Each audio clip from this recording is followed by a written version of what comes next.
Good morning, my faithful loyal YouTube subscribers. Today is Friday, October the 9th. The year is 2020. I made a couple of topics today. To discuss yesterday about this guy who died who had an Onlyfans only page. You guys, I've lived in Atlanta for 30 years. I've been a part of the black gay community here since 1989. And I've seen some disastrous, horrible situations come out of the gay community, and the gay community's strong. A lot of these guys have sexual addiction. And what I'm learning over the years, I figured out a lot of these guys who do pornographic photographs, amateur porn, they're all sex addicts, all of them. And it always ends horribly for these individuals. I've witnessed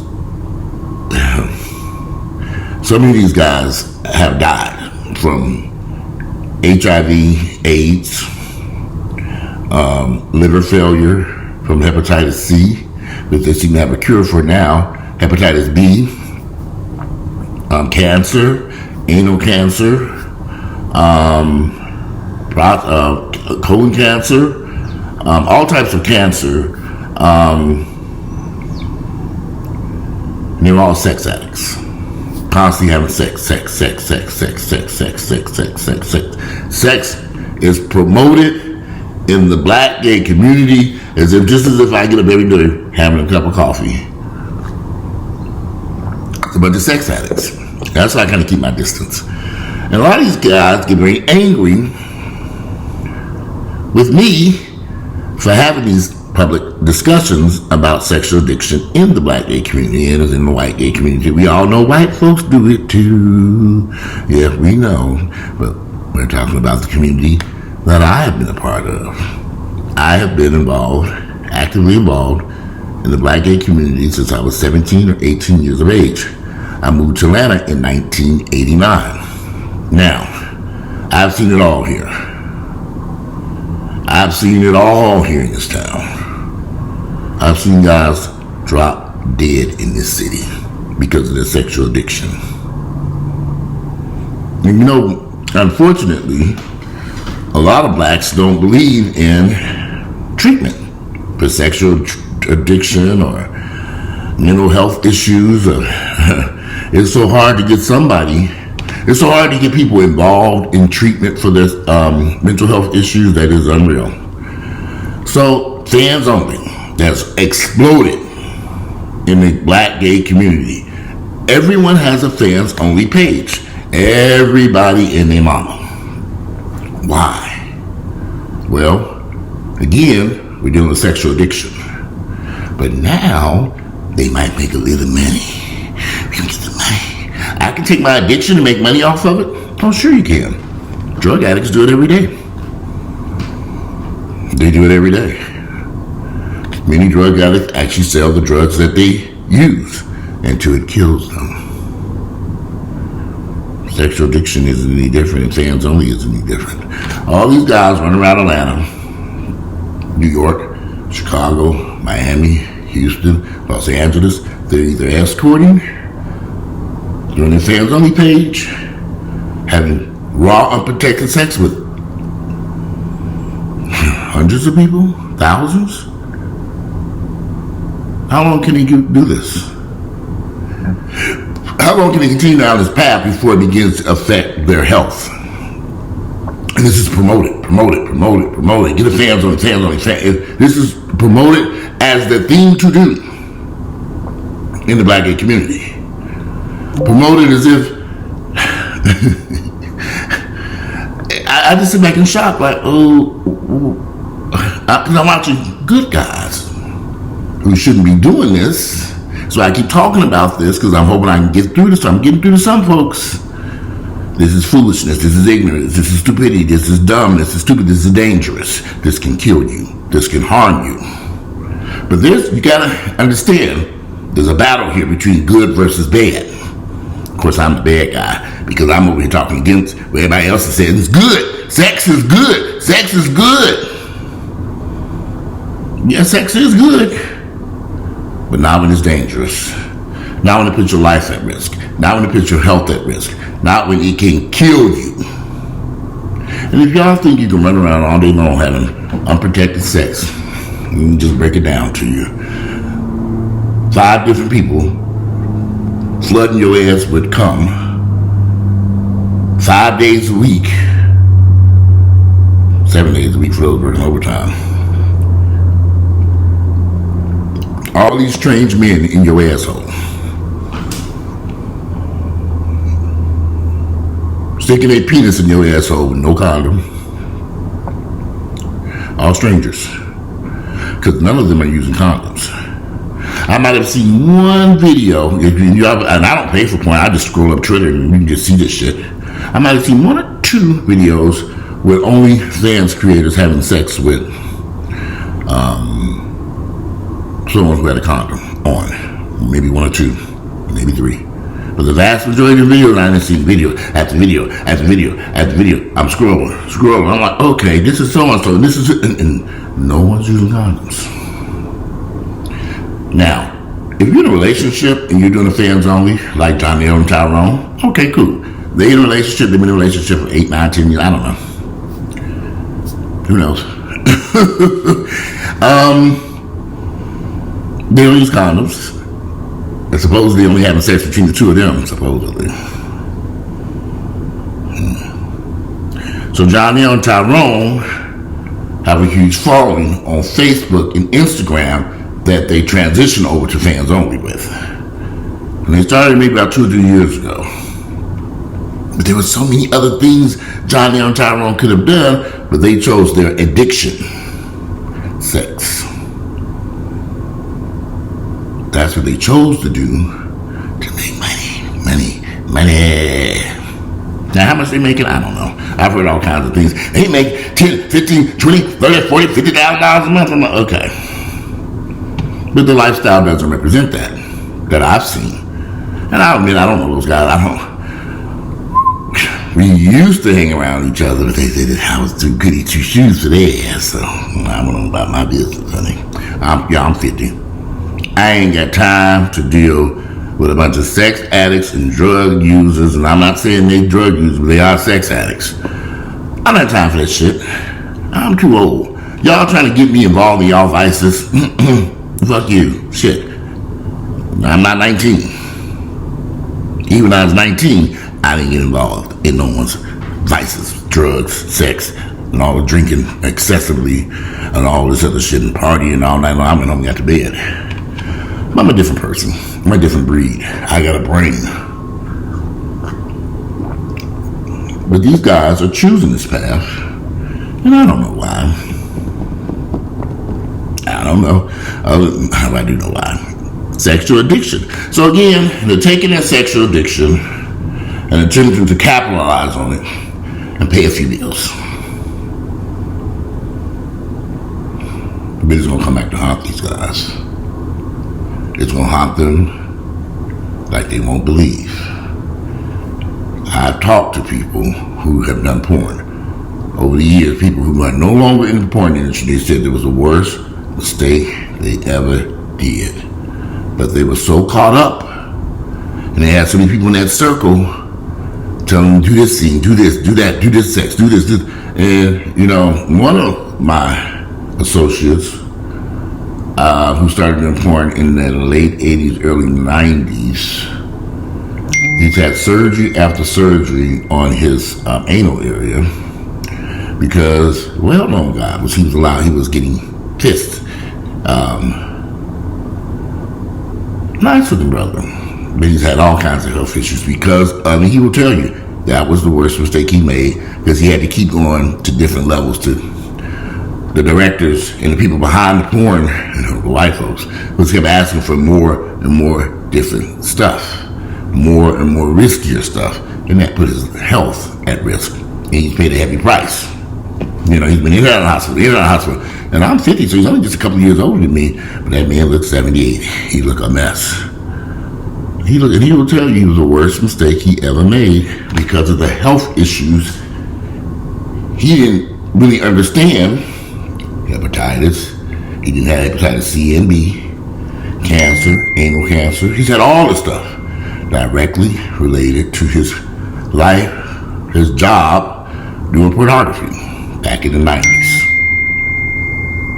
He said he don't know if people live because now they ready to put him on a colostomy bag. And I was like, oh, okay, here we go. I knew this was coming. He said because they've tried to correct some of the issues and they said, okay, this isn't working. They're going to have to actually go in there and remove the bare part of his anal cavity, which is cancerous, that he keeps having these issues with, and put him on a colostomy bag. Now, I have had a lot of friends who've had these. Oh, hold on, this shit going crazy, man. I've had a lot of friends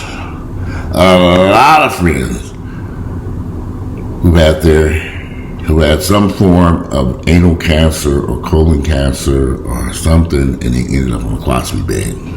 And in some instances, it can be reversible, but because of cancer or disease, it can't be. So once you go on a colostomy bag, you're there. And I have friends who were put on colostomy bags in their late 20s, early 30s. And so I'm looking at these guys, and they don't know because see, we don't talk. We don't say nothing. And if you do say something, of course, you're ostracized. Like, watch who the fuck he think he is. I can't stand his ass. And them sisters be looking at me at the gym. I went to the gym there you go. And that pastor, Heard, or whatever his name is, I did a video about him. He's a pastor, a public speaker, motivational speaker, sex advocate. He also does porn. So I come in, he's walking on an elliptical machine. He looks at me. But I look at him. Why is he looking at me? Because if I didn't have my glasses on. So I saw him looking at me, staring intensely. And I'm like, oh, is that somebody I know? Yeah, I'm looking back, and I get close. I said, oh. I just smiled. That's his life. That's what he's chosen to do. Pastor, motivational speaker, sex positive advocate, and porn actor. He wear many hats.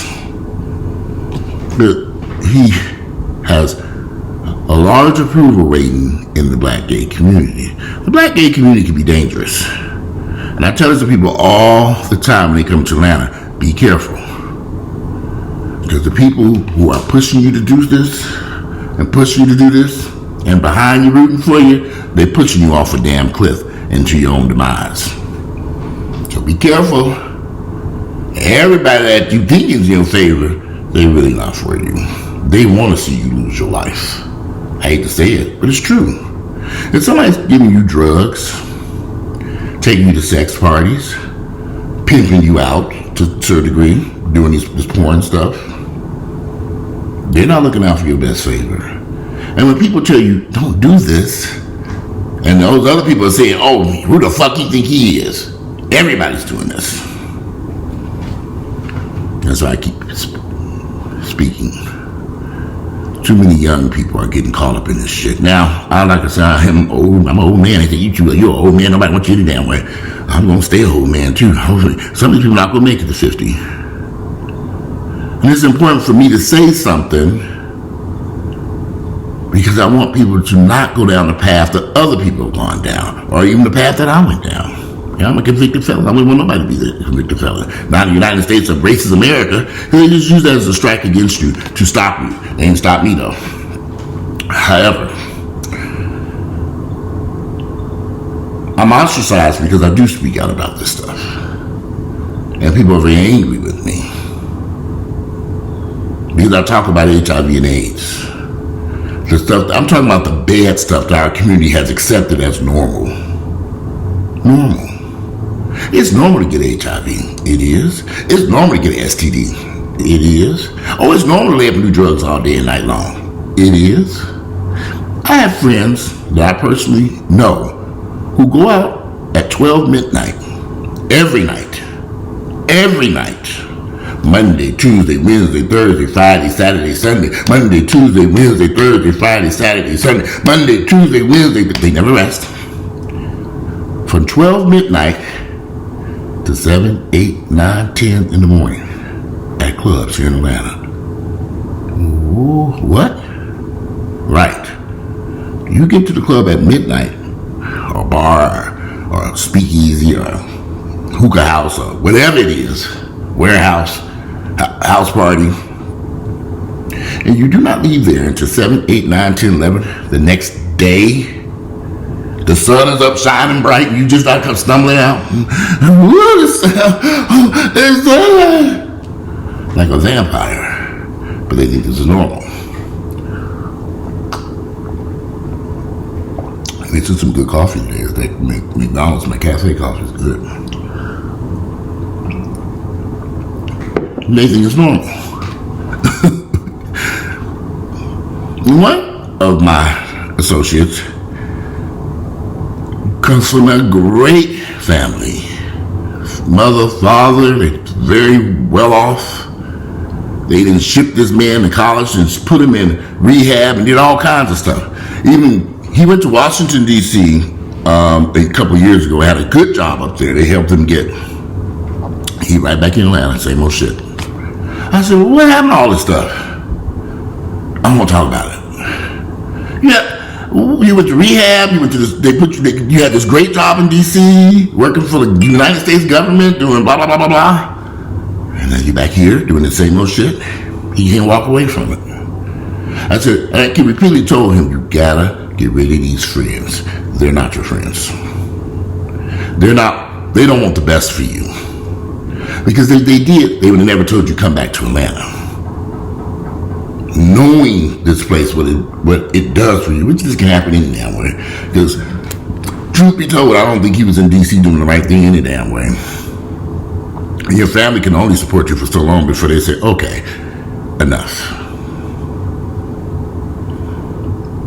They didn't pay for your college education. Brought you up, do all kinds of stuff for this man. I've met his mother. Met his mom, and she bought a very nice home. Built it. Beautiful. So it was just, he just doesn't come but caught up. It doesn't matter your background if you get caught up in drugs and sex addiction. It can go on. And on. And on. And on.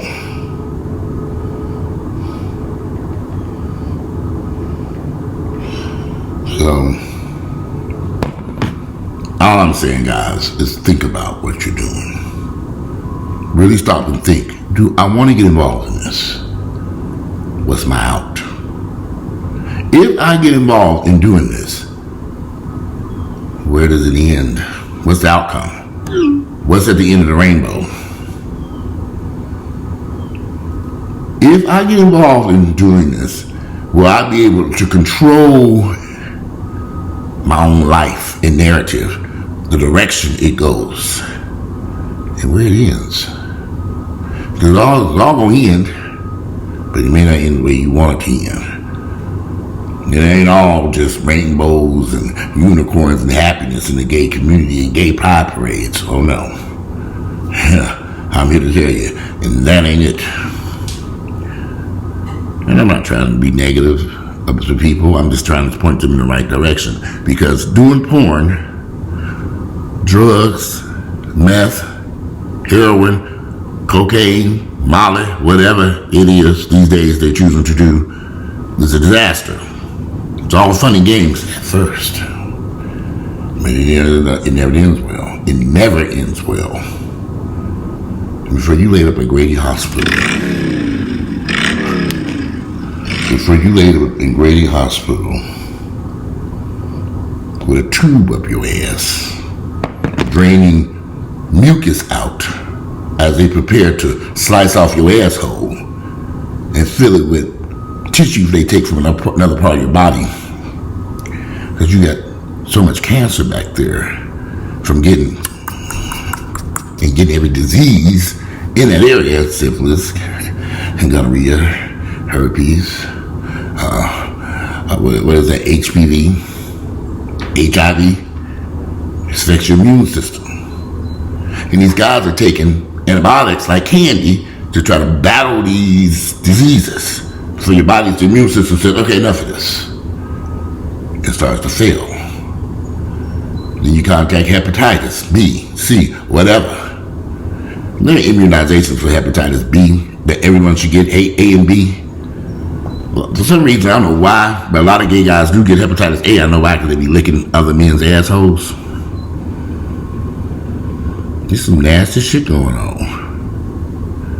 I know white folks do it, straight folks do it, gay people do it, Asian people do it. I know, but I'm talking about what I see.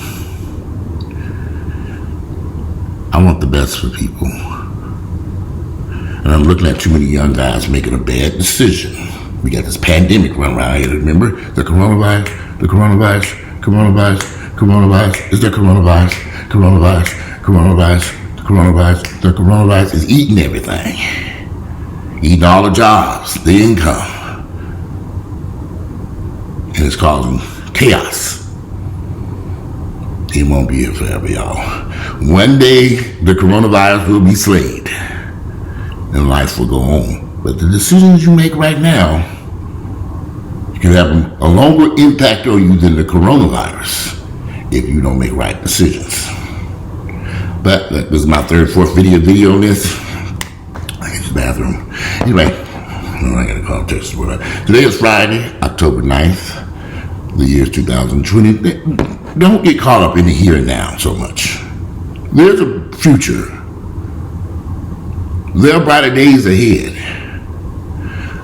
Rushing to earn an income doing affairs only a temporary income or quick cash to resolve a problem you're having now could have a much more long-term effect in the future. I think about that twice, 2 or 3 times before I made that decision. And people, if you're surrounded by people who are encouraging you to do this, distance yourself from them motherfuckers. Leave them niggas alone, because they're not looking out for your best interests. But enough. I'm out of here. Enjoy your Friday. I'll speak to you all later.